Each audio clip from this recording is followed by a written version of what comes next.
আফগানিস্তানিদের কাছে ওয়ানডেতে ৯৩ রানে all out হওয়া এবং ২০০ রানে পরাজয় বাংলাদেশ ক্রিকেটে বিরাট হতাশা হিসেবে চিহ্নিত করেছেন সাবেক অধিনায়ক রকিবুল হাসান। তিনি মনে করছেন, ওয়ানডে সিরিজে বাংলাদেশ সহজ আত্মসমর্পণ করেছে, কোনো লড়াই প্রদর্শন করতে পারেনি, দলের কোনো গেম প্ল্যানই ছিল না। রকিবুল হাসান বিস্ময় প্রকাশ করে বলেছেন, রশিদ খানকে কিভাবে খেলতে হবে এবং তার গুগলি ও ভ্যারিয়েশন বুঝতেই পারেনি টাইগার ব্যাটাররা। ওয়ানডে সিরিজে বাংলাদেশ ব্যাটাররা কোনো স্কিলই প্রদর্শন করতে পারেননি, যা দলের জন্য বিরাট ব্যর্থতা হিসেবে উল্লেখ করেছেন সাবেক এই অধিনায়ক।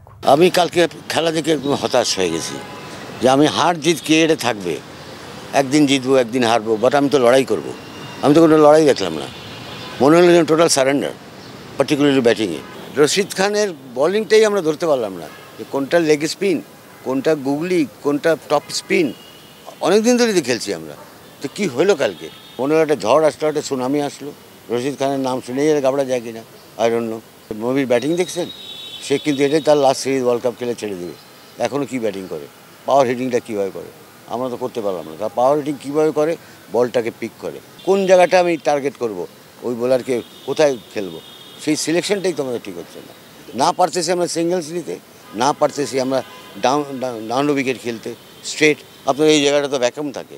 আপনি এখানকার বলগুলি যতগুলি এলবিডব্লিউ হয়েছে ওদের স্টাম্পের বল, তো স্টাম্পের বল এলবিডব্লিউ মানে কি, বলগুলি স্ট্রেট স্টাম্পের লাইনে আসছে, তো আপনি প্লে স্ট্রেট।